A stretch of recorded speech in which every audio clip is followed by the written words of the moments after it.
और जम्मू कश्मीर को शामिल करने के बाद कुल 10 विधानसभाएं हो जाती हैं। वैसे 9 राज्यों का जिक्र मैंने किया था शुरू में, और क्योंकि अगर जम्मू कश्मीर में माना जा रहा है कि मई जून के बीच में चुनाव होते हैं, तो अगर ऐसा होता है तो 10 राज्यों के चुनाव हो जाएंगे। और इन राज्यों में लोकसभा की 17% सीटें आती हैं, साथ ही यानी कि पूरे भारत में से इन 10 राज्यों में 17% सीटें आती है लोकसभा की। उत्तर से दक्षिण तक फैले इन राज्यों के फैसले से अगले साल होने वाले लोकसभा चुनाव में जनता के मिजाज की झलक पक्की बात है कि मिलेगी। प्रधानमंत्री को आप देख पा रहे हैं, तस्वीरों से नजर आप मत हटाइएगा। और विधानसभा और लोकसभा चुनाव से पहले हो रही इस बैठक में पार्टी कमजोर लोकसभा सीटों की समीक्षा करेगी। इनकी संख्या करीब 160 है।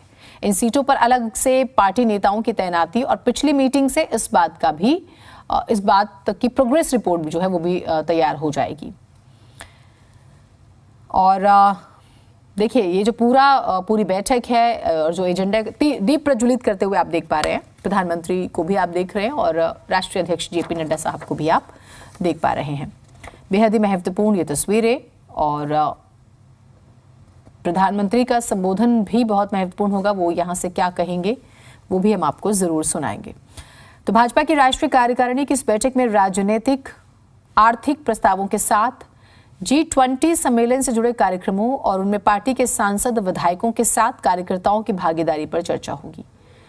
आप सभी बड़े चेहरे देख रहे हैं। योगी आदित्यनाथ, नितिन गडकरी, पीडब्ल्यूडी मंत्री, योगी आदित्यनाथ मुख्यमंत्री उत्तर प्रदेश, दूसरी बार कार्यकाल जो है संभाल रहे हैं उत्तर प्रदेश में। बीजेपी शासित राज्यों के मुख्यमंत्री, कैबिनेट का भी जिक्र हो रहा है, कुछ बड़े चेहरों का और पदाधिकारियों का भी जिक्र हो रहा है। उसके अलावा पार्टी के अहम प्रस्तावों पर पार्टी के अध्यक्ष जेपी नड्डा, गृह मंत्री अमित शाह और रक्षा मंत्री राजनाथ सिंह जो हैं, इनके भाषण जो हैं वो भी बहुत महत्वपूर्ण रहने वाले हैं। वो जब संबोधित करेंगे और केंद्र सरकार की योजनाओं को जमीनी स्तर पर पहुंचाने का रोड मैप इसमें रखा जाना है।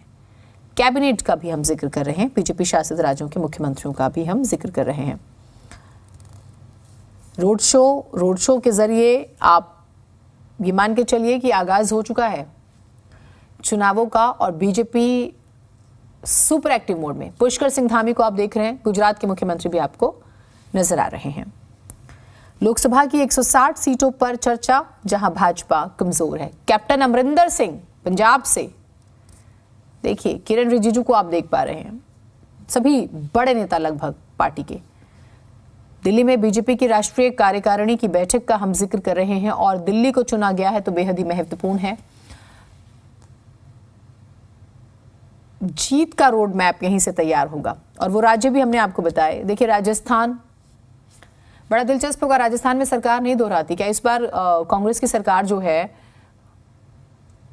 वो अपनी जीत बरकरार रखेगी या वापस सत्ता में बीजेपी आएगी? वैसे इतिहास बहुत अलग है, तस्वीरें ही बता रही हैं। अब ये थोड़ा सा हम समझने की कोशिश करेंगे, हमारे सहयोगी अगर जुड़ते हैं तो उनसे बातचीत करेंगे, क्योंकि जो बहुत महत्वपूर्ण हमने कहा कि एक्सटेंशन का जिसका जिक्र हो रहा था जेपी नड्डा साहब के, और माना जाए कि 24 तक यही जो हैं राष्ट्रीय अध्यक्ष रहेंगे। बहुत महत्वपूर्ण।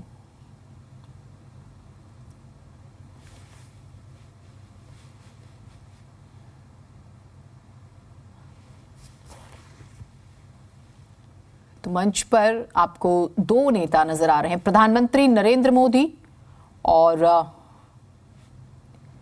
जेपी नड्डा। राष्ट्रीय कार्यकारिणी की बैठक के लिए पीएम पहुंच चुके हैं, रोड शो में शक्ति प्रदर्शन कर लिया। अब कार्यकारिणी में मंथन होना है जो बहुत ही महत्वपूर्ण है। और बिदुड़ी साहब को आप देखते हैं दिल्ली में आक्रामक रहते ही हैं।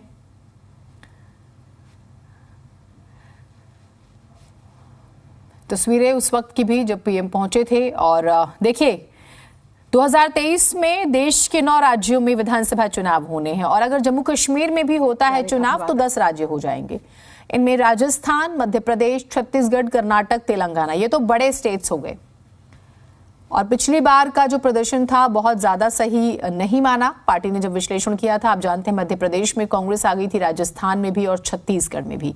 कर्नाटका में भी कांग्रेस की सरकार बनी थी, बाद में जो है बीजेपी की सरकार बनी थी। और तेलंगाना में जो है केसीआर की सरकार आप जानते हैं। तो यहां पर ये पांचों राज्य बहुत महत्वपूर्ण है, संदेश देने की कोशिश यहां से होगी। उधर पूर्वोत्तर का जब हम जिक्र करते हैं खास तौर से, तो पूर्वोत्तर में माना जाता है कि मौजूदा सरकार ने जो एक गैप होता था पूर्वोत्तर का और दिल्ली का, ये जो फासला था उसे खत्म कर दिया लगभग। तो इस बार पूर्वोत्तर क्या फैसला लेगा? 7 सिस्टर्स में से कुछ स्टेट्स जो पूर्वोत्तर का जिनका हम जिक्र करते हैं, तो त्रिपुरा, मेघालय, नागालैंड और मिजोरम चुनाव होने हैं, बहुत महत्वपूर्ण। और सबसे ज्यादा नजर रहेगी जम्मू कश्मीर पर, जिसका हम जिक्र कर रहे हैं। अगर चुनाव होते हैं तो 17% विधानसभा सीटें आती हैं, लोकसभा की सीटें आती हैं यहां पर। 10 विधानसभाओं के चुनावों पर चर्चा, 93 लोकसभा सीटें।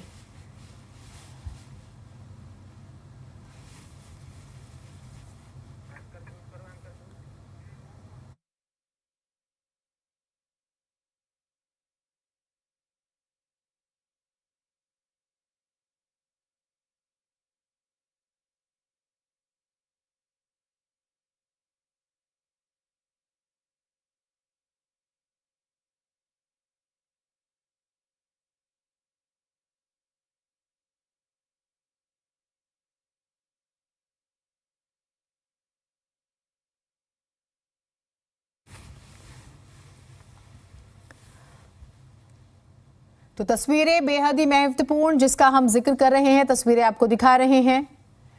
और स्पेशली जब ये रोड शो जिसका हमने जिक्र किया, इसके जरिए दिल्ली के ट्रैफिक को भी काफी हद तक चेंज किया गया था। और क्यों महत्वपूर्ण है? गुजरात जीतने पर बैठक के दौरान पीएम मोदी ने रोड शो किया था, और अब जब जिस रोड शो का हमने जिक्र किया और यहाँ से संदेश देने की कोशिश, तमाम बड़े नेता मौजूद रहे। और सबसे बड़ी बात ये है कि चुनावी राज्य छोड़कर दिल्ली में अगर ये बैठक हो रही, जो मैंने शुरू में कहा, तो बहुत मायने हैं इसके। अब तक कयास ये थे कि भाजपा अपनी राष्ट्रीय कार्य समिति की बैठक किसी चुनावी राज्य में आयोजित कर सकती है, जैसे मध्य प्रदेश हो सकता था, तेलंगाना हो सकता था, राजस्थान हो सकता था, छत्तीसगढ़ हो सकता था, लेकिन दिल्ली, इसका बहुत महत्व है। दिल्ली जिसका हम जिक्र कर रहे हैं, पार्टी ने दिल्ली में राष्ट्रीय कार्यकारिणी की बैठक बुलाकर साफ कर दिया है कि उसका चुनाव अभियान केंद्रीय लीडरशिप ही तय करने वाला है, यानी कि फैसला सेंट्रल लीडरशिप ही करेगी।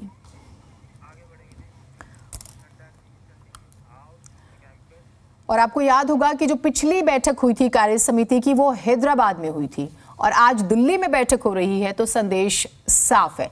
बीजेपी की राष्ट्रीय कार्यकारिणी की बैठक के मौके पर प्रदर्शनी का आयोजन किया गया। बीजेपी के राष्ट्रीय अध्यक्ष जेपी नड्डा ने इस प्रदर्शनी का उद्घाटन किया।